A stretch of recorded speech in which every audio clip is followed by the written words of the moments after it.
Hi, everyone. I have Fluffy with me again this week. Chocolate is playing hard to get and turning it into a game. And I'm so glad that I have one of my furry souls with me, because I would like to begin with prayers for all the citizens of Ukraine who want and deserve freedom from the evil that is tyrannical Putin.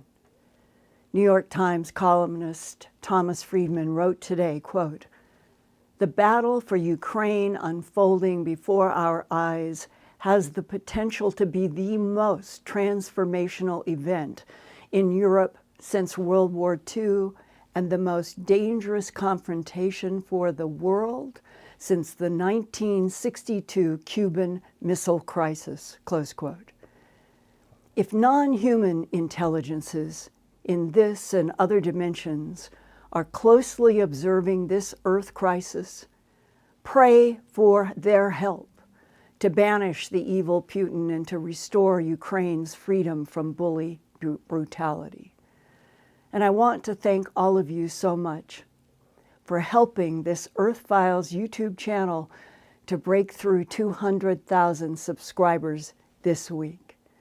We're going to celebrate in two ways in the upcoming very special Earthfiles YouTube podcast on March 23rd. First, we're going to be live for 2 hours, and that night we will lead off the 200,000 subscriber celebration with a video recorded interview about UFOs that I will have with Lue Elizondo, former director of ATIP, the Pentagon's Advanced Aerospace Threat Identification Program. Second, it was so fun the last time we could see you and hear your voices for questions to me that we would like to do it again for this March 23rd 200,000 subscriber celebration. This is March 2nd, so it gives you 2 weeks to submit your questions on videos from wherever you are in this world, like you did last year in our 175,000 summer solstice celebration on June 23rd in 2021. Now here is how to get your recordings to Ian and Brad for organizing and for editing. Send your recorded question by email to questions@earthfiles.com, deadline to receive March 16th, 2022. And now I want to share with you an extraordinary communication that I received from a confidential, long-time, trusted military and aerospace source in my career, who is deeply knowledgeable about UFOs and ETs. It came after my February 16th Earthfiles YouTube channel broadcast, in which Buddy Bolton in Bronx, New York, remote viewed differences between tall whites and the Nordic-type species of other intelligences in our Milky Way galaxy interstellar neighborhood. Quote, "I listened to your recent YouTube February 16 show, and I was very intrigued through the whole program. The remote viewer gentleman that you had on really came across on point, more than he realized. He had accurately explained the differences between the tall whites and the Nordic-type species, especially when he said the tall whites look chalky, like chalk. The other facts were also very accurate. His description of the Nordics being somewhat more military-like is very factual as well. Linda, one thing about this remote viewer individual: either he is a truly gifted remote viewer, or he is someone very knowledgeable about things only a few people do know. When we talked about entanglement and communication, he is describing quantum tunneling and instant communication between vast distances in the universe. This is exactly how we communicate with deep space explorations currently. The aircraft causing most of the atmospheric boom sounds are correct in his analysis.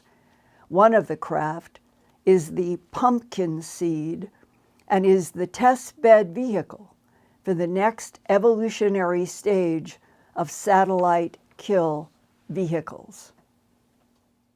And now, before sharing Buddy Bolton's remote viewing of the Trantaloid insect civilization on Epsilon Eridani, that's about 10.5 light years from Earth, I would like to do a short review of the SERPO Trantaloid information, allegedly given to President Ronald Reagan in a recorded Camp David briefing March 6 to 8, 1981. SERPO 27A release. CIA, DIA, NSA briefing about ETs for President Ronald Reagan, March 6 to 8, 1981 at Camp David, Maryland. William Casey, CIA Director. Quote, "Okay, give the President the names, caretaker." The caretaker. "Okay, thank you. Mr. President, the 5 species, and they mean extraterrestrials, are called ebens, archeloids, quadloids, heptaloids, and trantaloids. These names were given to the alien species by the intelligence community, specifically MJ5. The ebens are friendly, the trantaloids are the dangerous ones. We call the hostile alien simply that, HAV, meaning hostile alien visitors. MJ12 placed that code on them back in the 1950s. President Reagan, "You mean these HAVs have been visiting us and kidnapping our people since the 1950s? CIA Director Casey, "Mr. President, we have some indication that they might have been doing this for some time." President Reagan, "My God, just knowing we have names for these things is amazing. Which one did we capture?" CIA Director Casey, "Mr. President, we have a Trantaloid, but it is dead. We captured it in 1961 in Canada, and we had it in captivity until 1962 when it died." Advisor number 1, "Mr. President, these hostile aliens are pretty sneaky.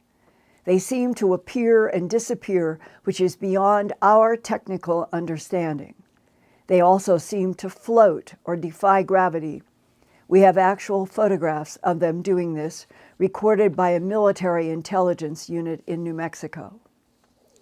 Advisor number 4, "Mr. President, the Trantaloid technology is probably 1,000 years more advanced than ours, maybe even more. Some of their materials are not found on this planet, strange materials, nothing like Earth. We found several strange spots on the Eben and Trantaloid star charts. We concluded these spots were space tunnels, as the Ebens described, shortcuts from one point of space to another. And again, this is Alcubierre warp drive physics. According to the Ebens, the Trantaloids use a different form of propulsion, something like matter versus antimatter. A great deal of energy is released. But we do not have the capability to do that." Advisor number 4, "Mr. President, these Trantaloid aliens can imitate humans. They can look like blonde humans. However, they are not blonde. They are really ugly-looking insects, but they can imitate looking like humans." President Reagan, "How in the world did they do that?" Advisor, "They have the ability to change their bodies. As I said before, they are 1,000 years ahead of us in technology and probably every other science." But which blondes do they imitate?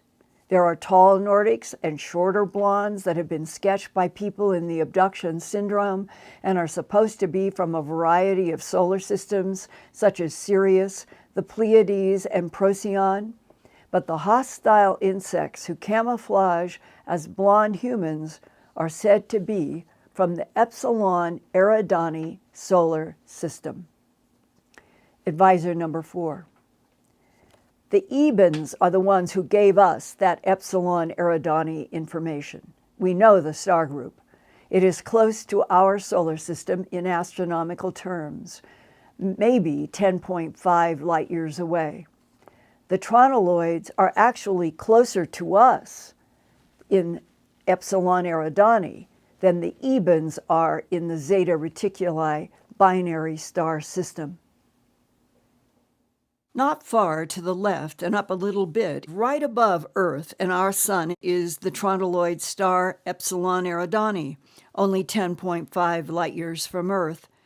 It's an orange dwarf star that's cooler than our yellow G spectrum sun. I asked remote viewer Buddy Bolton to try remote viewing the insect Trantaloids, and here are his insights. If the tall whites are superior in technology, morality, and so many different levels, how did they come to identify the Trantaloids on Epsilon Eridani as a huge and terrible threat to other civilizations in this part of the Milky Way galaxy? Tall whites feel duty-bound to prevent the destruction of worlds that have life forms on them. So it's more like a duty. They feel a duty against these Trantaloids. You can imagine in a universe that's bigger than any rainforest, there's all types of life. And these Trantaloids are insectoid class, and they are a primary species. They were never created by anyone else in the past. They're just themselves. And like an insect, they have different classes of types. They're hostile to all races, especially mantids, humanoids, and other insectoids. Did you get any sense of why they would be so hateful in wanting to destroy humanoids and the praying mantises? They're just about themselves. They're strictly about their own survival, and if anything else is in the direction of where they want to colonize and expand to, it's about themselves. These Trantaloids are the sociopaths of the extraterrestrial world. They don't have a concern for another form of life. It doesn't matter to them. Killing another life is nothing to them. It has no meaning. They're only their own species.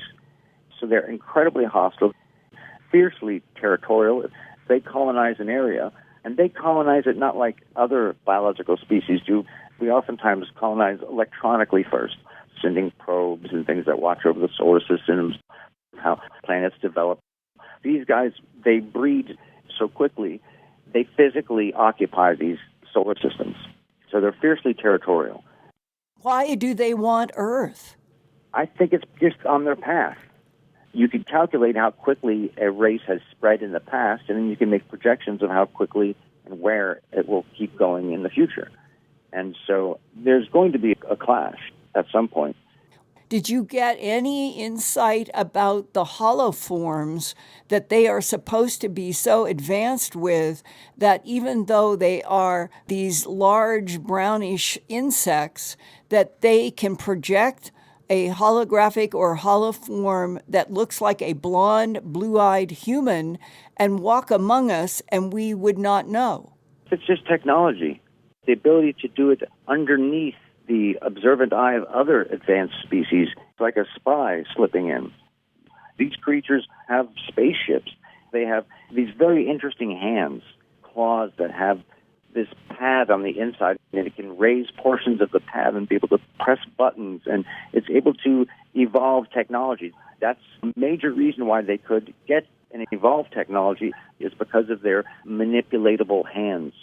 And like some insects here, and other creatures here on Earth and flowers here on Earth, to us, they would look brown. But if you look at them under ultraviolet light, they're really very colorful. And I drew an image of one of them on the right side in their colors, and the left side how we would see them, which is brown. They have multiple different ways to communicate. They have these organs behind their mouth, below their eyes, that makes a whole bunch of different clicks and sounds and shrills and ultra-low frequency sounds that can be heard over great distances. They also have a organ on their back. It's a language. It's over hundreds of words or phrases, concepts they can communicate with the different types of sense. We would say that they stink. If we were around multiples of these beings, they would smell horrific to us. But it's a whole language to them. And, part of me was worried and upset about the encroachment of these beings. But in a way, there are creatures like that on Earth. The universe is so dynamic and it's not like they hate humans. It's that we're in their path. When I see a lion attack a gazelle, I'm like, stop that lion, but the lion, it's not evil, it's nature. I'm not going to let a lion eat my kid, But these Trantaloids are very frightening because of their technology level. Anything that would oppose humans, oppose biological like us, that has that level of technology is something to worry about. Right. So thankfully there's a council protecting the planet of like-minded beings. So you did remote view a council that is wanting to perhaps eliminate the Trantaloids because they are such a threat. Yes, and also there's a spreading kind of AI, non-biological, that's also encroaching, is extremely advanced. So there's a lot of threats. There's yin and yang and good and bad, and there's this balance. And I always think like the matter overcame the antimatter in the universe, and I pray there's more matter. I hope that good is the same way. More good advanced species than these evil species. Well, this comes to the tall whites that I have been told they do collaborate with the Nordics, possibly the praying mantises, but that at least the tall whites are the brains, and that they do collaborate with the Nordics, which are physical, and that there is an effort to try to protect Earth from the Trantaloids. And this was all in that briefing for Ronald Reagan after he became president, the SERPO briefing at Camp David, March 6 to 8, 1981. And the Defense Intelligence Agency analysts who were there with the director of the CIA were laying out for President Reagan that these were insects that could camouflage themselves on Earth as blonde, blue-eyed humans. That's in the transcript. And Ronald Reagan asks, well, how in the world would they do that? And the answer is holographic or holoform technology. And that another area that I have been told is that the Trantaloids can mix up timelines, control timelines, grab things from the future to the past to the future, that they have superior ability to manipulate timelines. Did you get anything on that? No, I didn't, but I got more of that from the tall whites. We've been stunted by not getting that information. So many sectors of our society are very uneducated. And I'm so thankful disclosure is moving forward now. I can complain about the past, but what I would love is the government to pull out the crafts. Stop the BS. Just go for it. Every government already knows. The people are the ones in the dark. Well, I'm eager for your comments and questions because even Buddy and I laughed at one point in the interview. He is such a good remote viewer, and we were talking about the implications of the variety that has been described for decades of standing up alligators, standing up lizards, tall whites, the varieties, and now what appears to be strong information about a insect group, and that there is the Zerg in one of the star system theatrical productions, and that they want to assimilate all life forms in a kind of an obsession for having genetic perfection.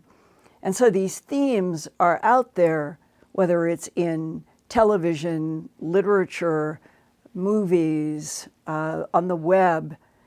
But where I am trying to understand and report about as accurately as I can, given the fact that the policies of denial about information concerning all of this has been denied since World War II, that Buddy and I were laughing that it is so incredible, not just the Trantaloids, but that list, in that list having to do with the ebens and the archeloids and the haploids that are supposed to be a combination of something like a lizard and possibly an insect or something else, that it seems like science fiction, and yet this is the universe that we are in, and that this information is coming from very serious people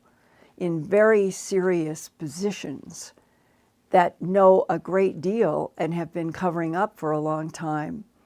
And to me, there is something refreshing about being able to share with you at least information that I think falls into the category of that it should be known and discussed, and that the more we know, the stronger and better we will be in what seems like a very dangerous decade now in Earth.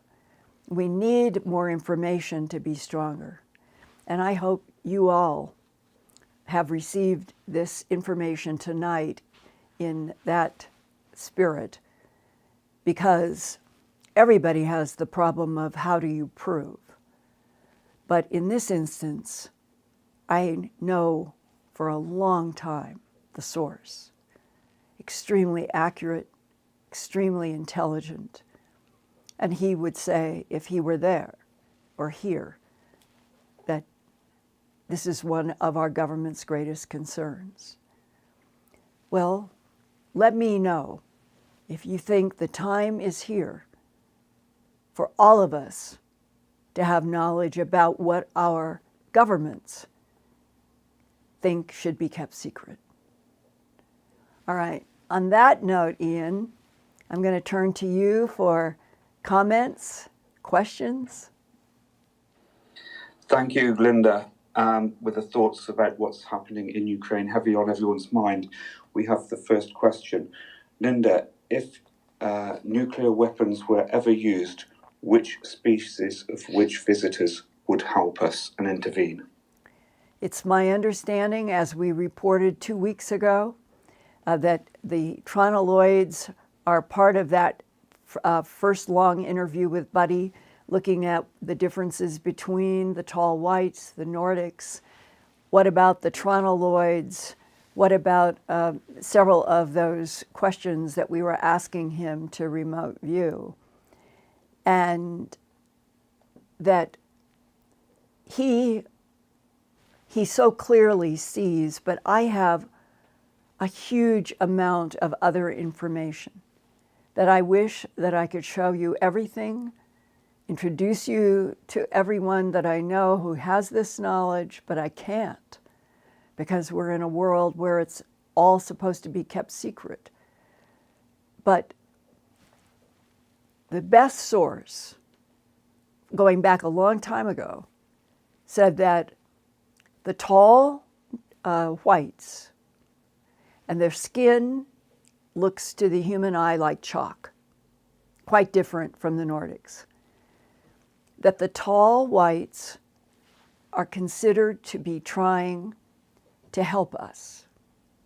And that they, the tall whites, on a scale with the Trantaloids, at least this is as much understanding as I have of tonight,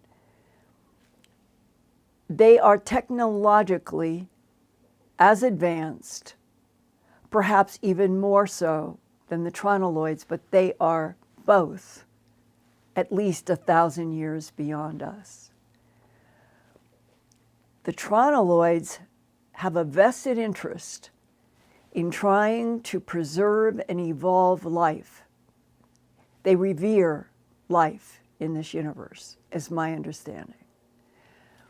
They are strong, they are unique, in many ways. What would their vested interest be in this solar system?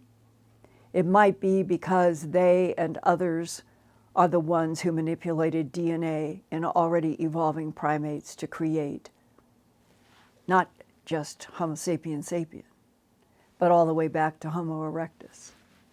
The tall whites and the Nordics may have played a very long role on this planet in a variety of experiments, because this planet, first and foremost, as I understand it, is considered to be a lab.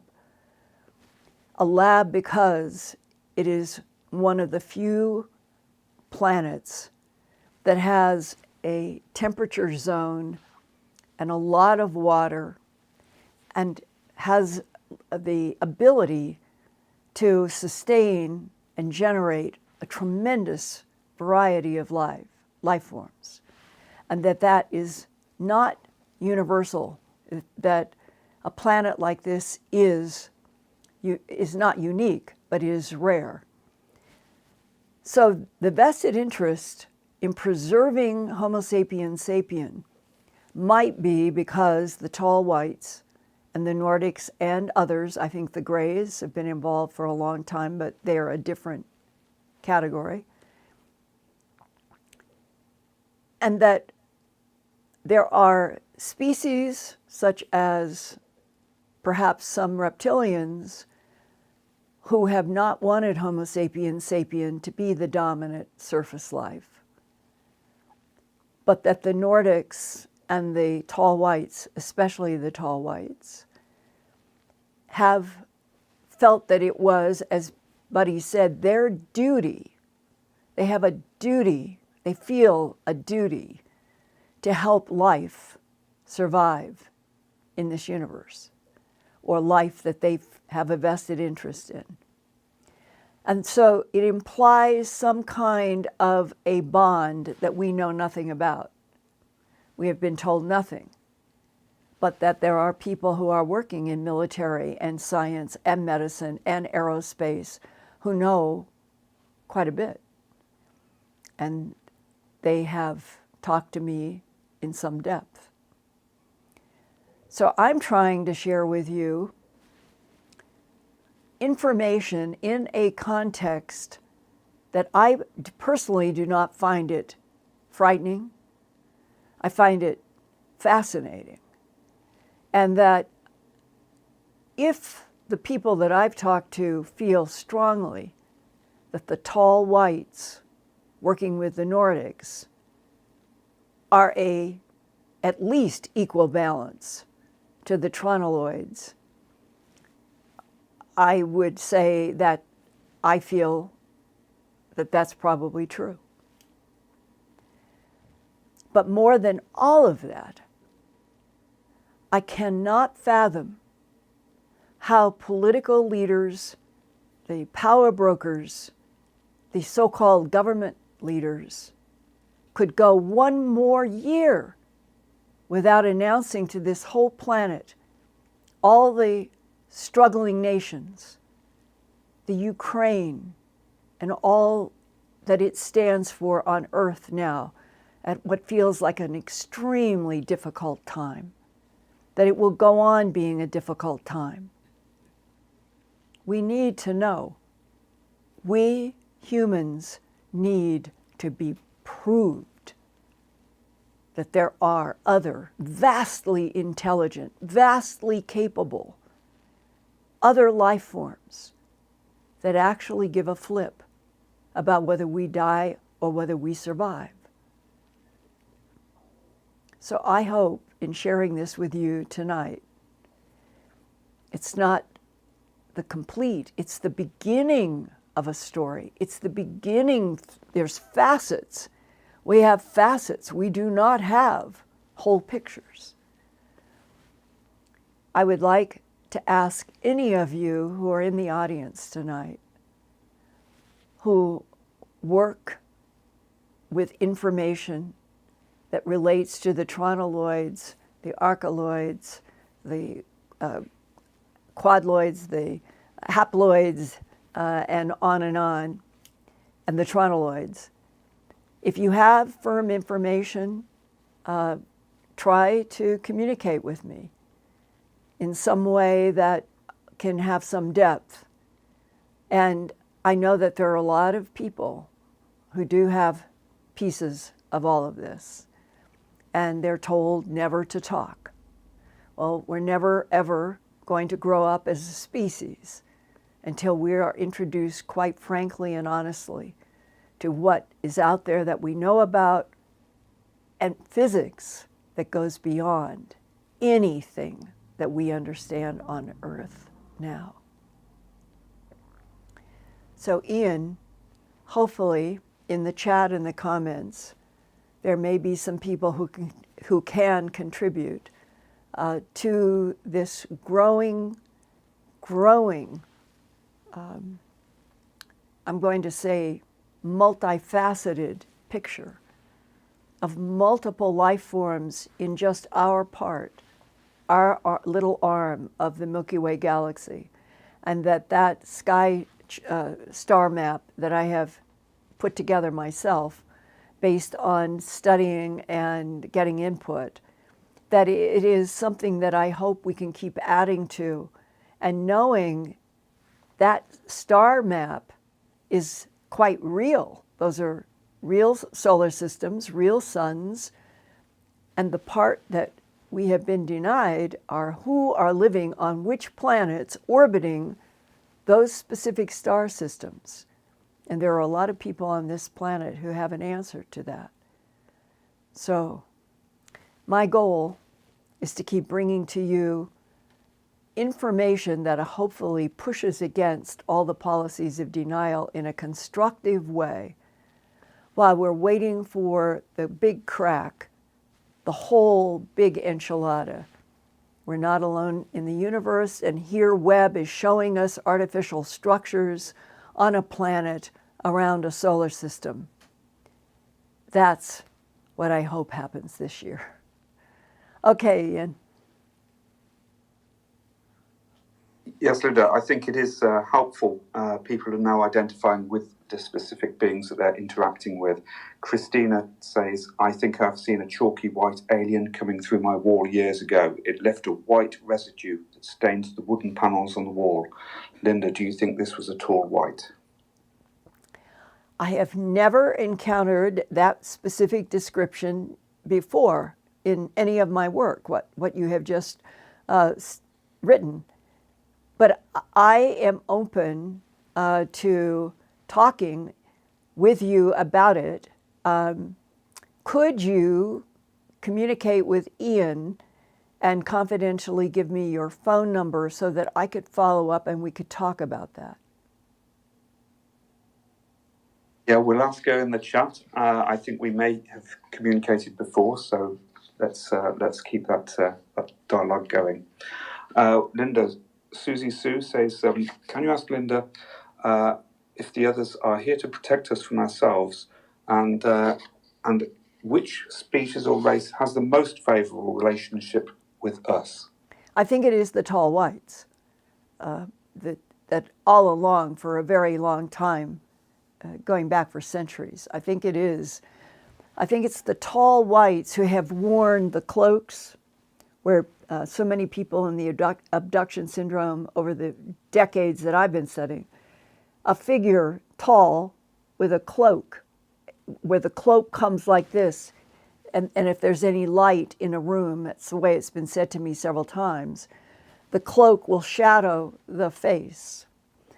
But there have been instances where, not many, but a couple, where the tall figure in the totally draped in this cloak, one particular case, the being came into a room, was beside the bed, no little grays, nothing else, just this cloaked figure.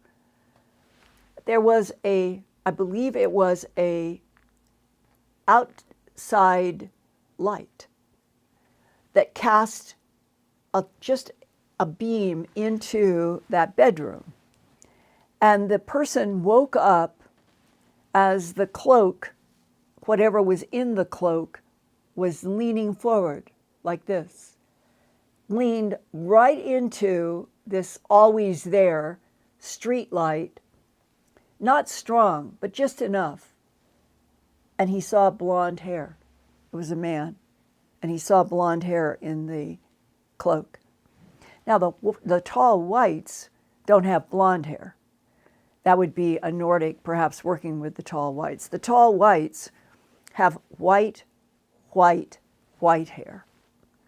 White, white, white skin. They're really white. And I remember maybe going back 20 years ago when there was a particular project I was working on. It had a lot to do with what are the descriptions from people in the human abduction syndrome. How broad and wide are their descriptions? And so I was collecting a lot of letters, and I remember that there was another 2 or 3 maybe, where somebody saw a shock of blonde hair in one of those capes, but that the all white was compared to this. Look at the difference. My skin looks pink compared to that white. So imagine if you are white, or that the tall whites would be this color, and then have the look of chalk. I personally would, I guess I want to say, of all of the beings that I've heard about, I would like to know what it would be like to sit down, telepathically or verbally, and have a deep discussion with a tall white. They seem to be the ones who have the deepest concern. The people I've talked to who have worked elbow to elbow with them in, we'll just say, projects on Earth,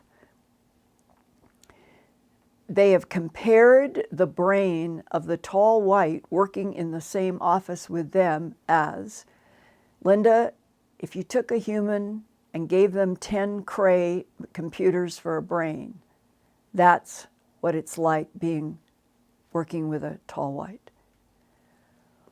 Well, what would that be like to communicate with? Because the people are communicating with them.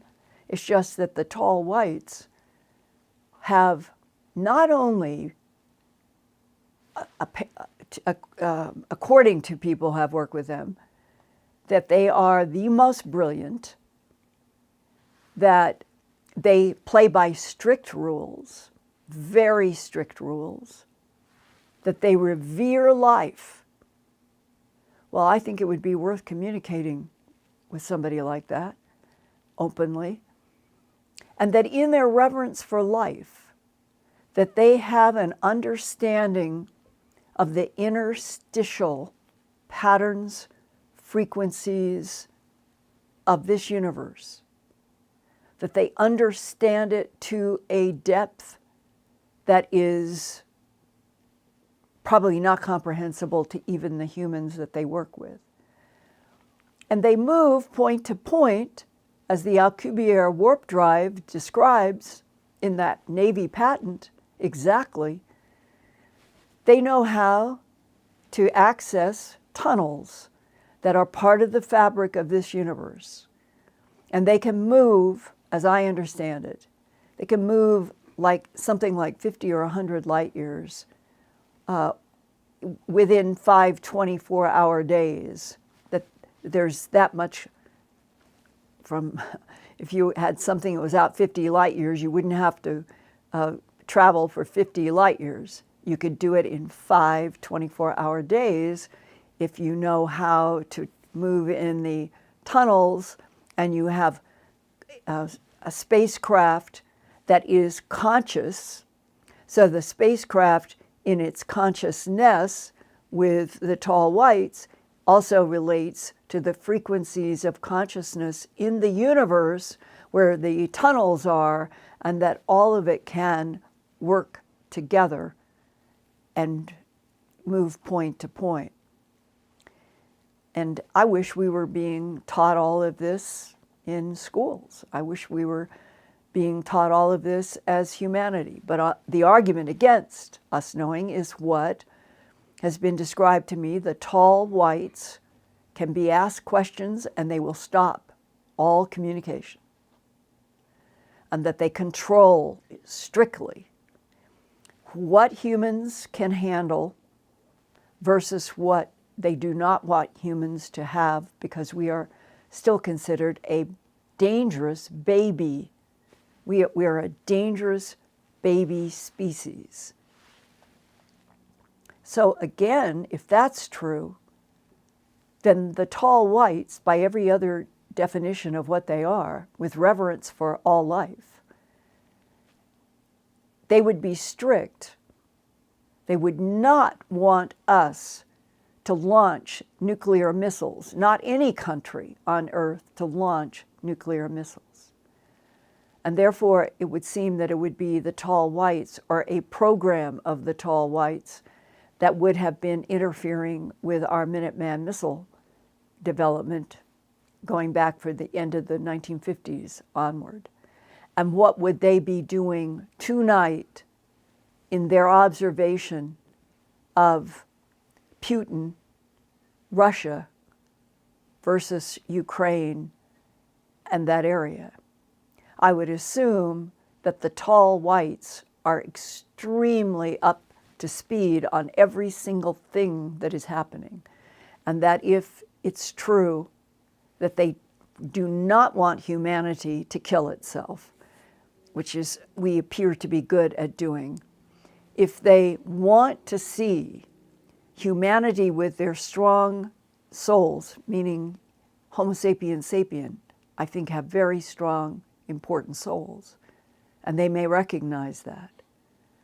How do you help a dangerous baby species, as we are, to get past the kind of horror that we are experiencing yet again on planet Earth? How do you get a civilization that is intelligent, empathic,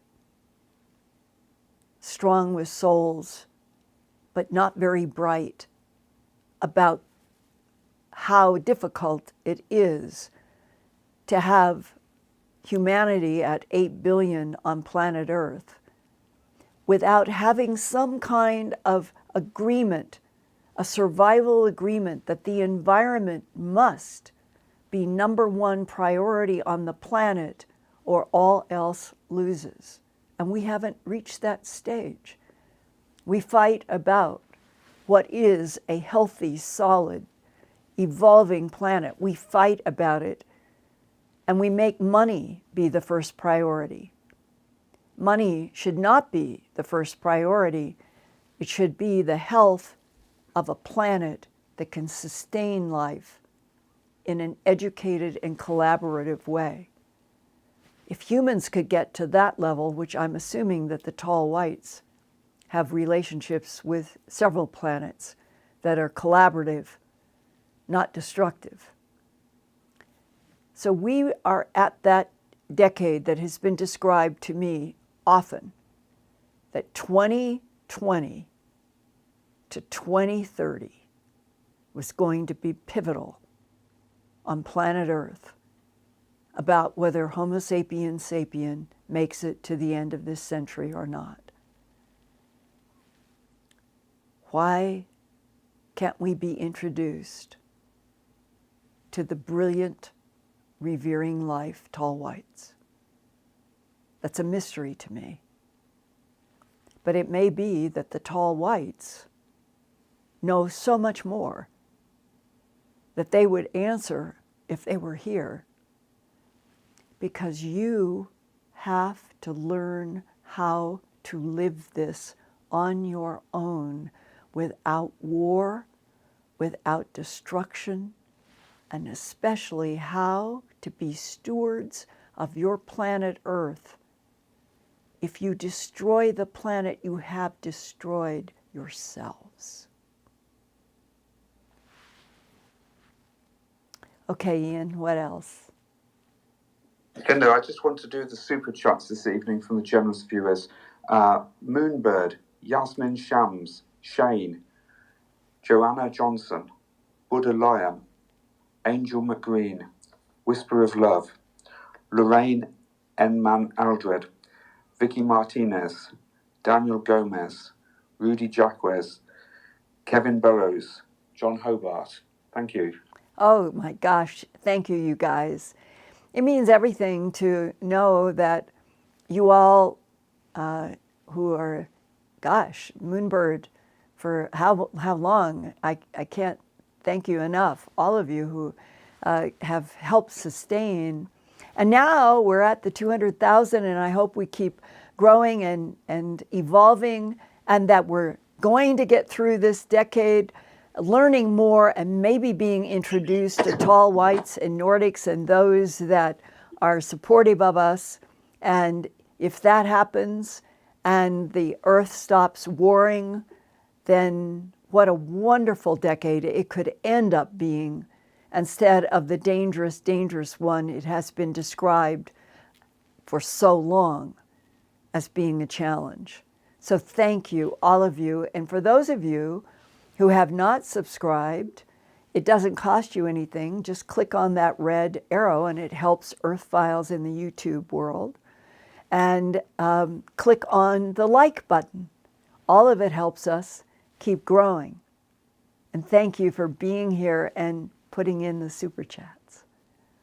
Ian, are you okay? It sounded like you fell down a hill. Well, I'm okay here. Just getting my papers in order. I've got another question for you here, Linda. Are you ready for this one? Uh-huh. Okay. I keep hearing that the Greys were created by the tall whites or Nordics to carry out tasks for them, like robot-type creatures. How can this coexist with crash sites and finding dead bodies of Greys? Or does this coexist with the idea that Greys have been part of our history for thousands and thousands of years and have genetically mingled with humans if they are part robot or part made by other aliens? I guess they're talking about the difference between the AI Greys and the biological Greys. And it is the biggest mystery to me, because I remember talking with Brian Scott, who back in the 70s was I think he was only 20 years old, something like that.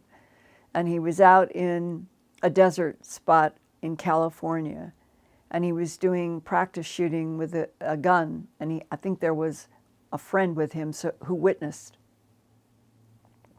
And a craft landed, and beings came out, and it started the Brian Scott huge story, in which he was introduced to the concept of, at least in Peru and Lake Titicaca and those areas, that extraterrestrials were responsible for the construction of much of that part of the world, and that he, Brian Scott, was transformed into something called Voltar.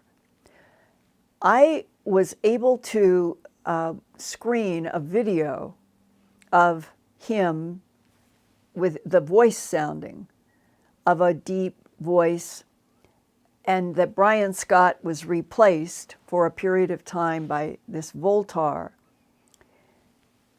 After this dramatic experience as a 20-some-year-old, the whole rest of Brian Scott's life was his unfolding or encountering or having different interactions. And he ended up doing this book. I think it's 750 pages or something. It's a huge book. He was the first person that I sat down and talked with who was trying to explain that there were grays that were organic, that there were lots of little grays and different size grays who were artificial, and said to me in those discussions, Linda, our moon is a machine. The grays are responsible with others putting it where it is. Someday it will be announced that there is a metal sphere, a certain depth down below the surface, that is the machine. Inside the center of our moon are computers and technology that the grays, and he always was talking about the grays in relationship to the moon. But if you took all of the various discussions that we had over a period of time and you boiled it down, it would be that there are grays who have tried to warn humans, that there are other grays that are considered to work like parasites, and that they will come to a planet and embed themselves in some way, and eventually they will take over the planet, while there are other grays that will be here on the Earth and they will try to help us. The relationship to the tall whites and the Nordics, I've heard nothing but very superficial sentences, and I personally have no depth of any knowledge about the tall whites and the Nordics making the grays.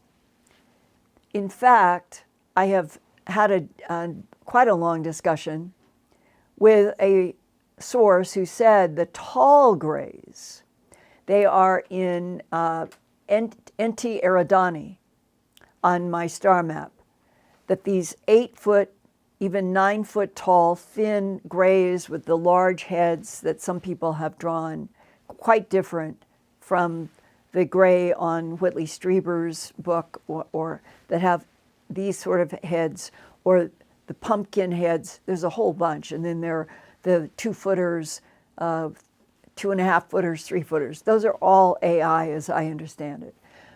The question is, are there older, more ancient, tall grays that perhaps even are before the height of the tall whites? And the only way I can contribute anything here is to say, when you look at these maps that have been done, starting with I know Roger Penrose said it was not a singularity. So we'll just say whatever was some sort of a beginning point in this universe, it's now measured at 13.8 billion years old. And I've talked about this before on my channel here.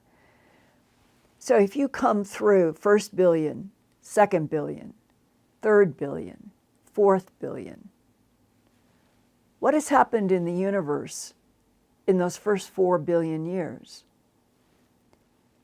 Then there's 5th, 6th, 7th, 8th. There's more billions. Then you get up to 13.4, getting close to 14 billion. And as Michio Kaku did, you divide up what we think is the quote-unquote age of the universe, call it evolutionary epochs of the universe. Divide 13.8 by 4. And you'll get, maybe we'll just round it up, like 4 billion, 4 billion, 4 billion, 4 billion. Well, what happened and evolved and became organic life, in which period, epoch in the universe, they would be the primordial organic life. What came from them and what kept evolving epoch by epoch by epoch, and we're now in the 4th epoch.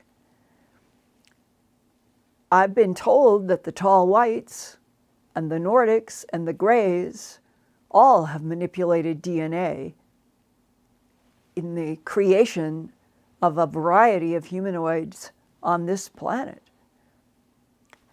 How would Homo sapiens sapien ever have a clear picture of what had been done for the last 13 billion years of life evolving? And now we are here with, seems to me, powerful reasons to survive as an intelligent, soulful species, but that the very species who may have been the designers and architect of the evolution of genetic manipulation on this laboratory planet, they may be holding off introducing themselves to us because maybe they consider that we are too irrational and violent.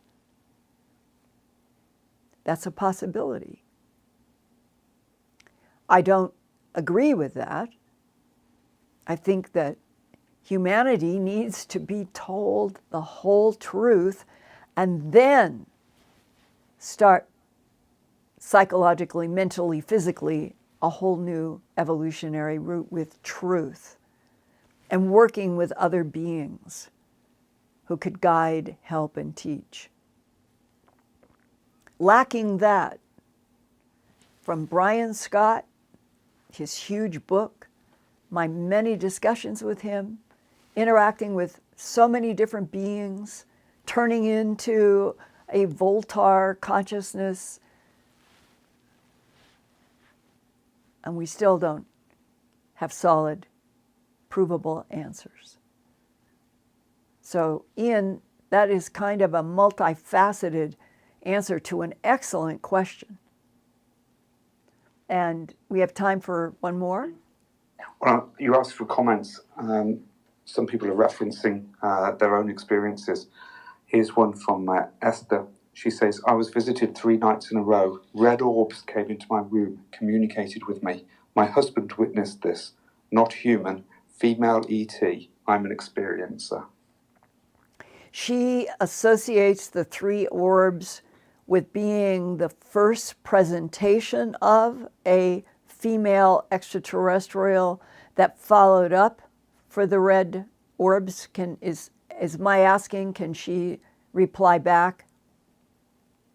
Yeah, let's see if Esther will communicate some more information to us. It sounds fascinating, but she's one of many people who have said that this starts with orbs being seen. That's what I was. That's what I was. She says her husband witnessed it. That's what I was headed for, is that throughout the 43 years that I have been trying to get to the bottom of animal mutilations, human abductions, and all, one of the constants are lights.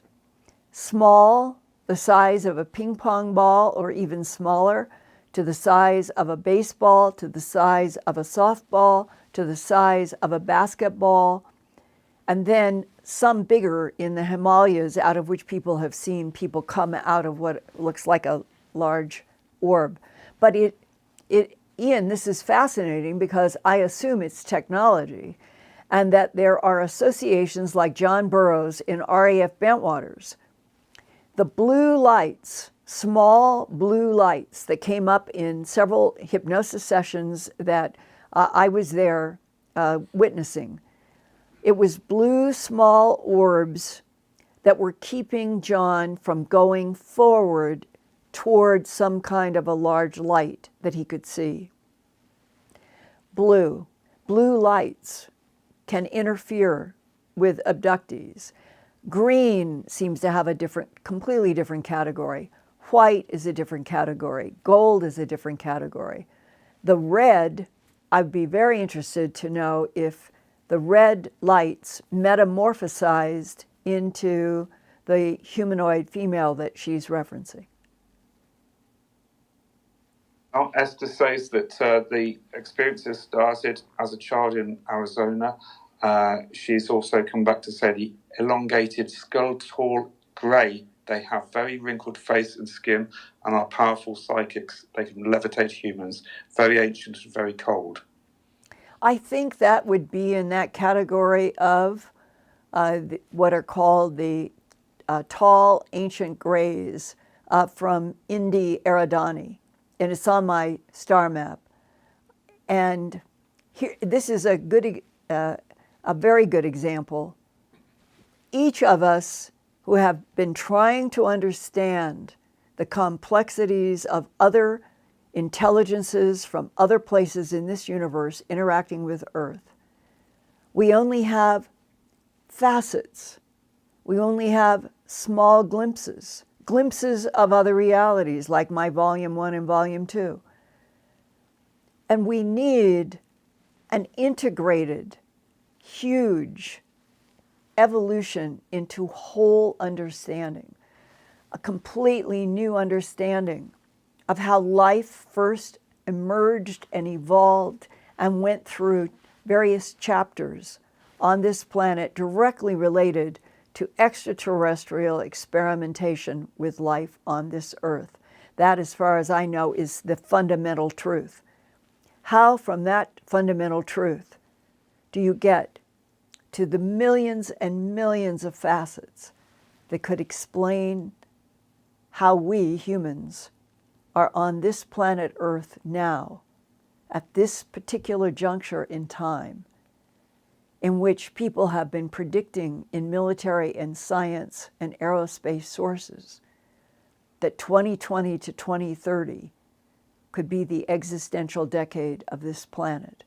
If there has been knowledge like that for so long, why wouldn't the tall whites and the Nordics and the grays that want to help us, why wouldn't they have been introduced by now to prevent existential futures?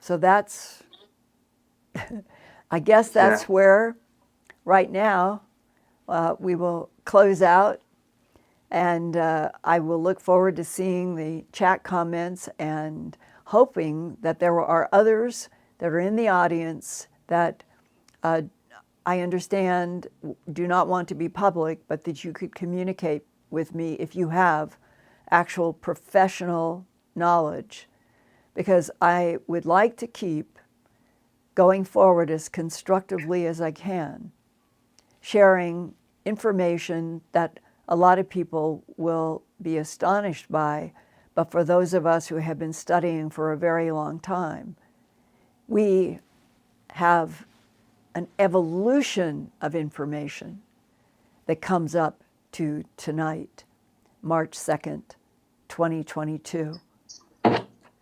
So thank you, everyone.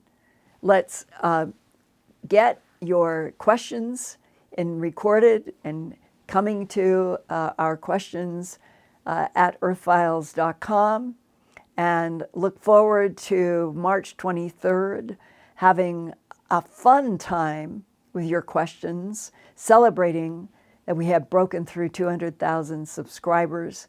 I embrace all of you, and until next week, may you all stay safe, and prayers that Ukraine survives the bullying evil from Moscow. See you next week.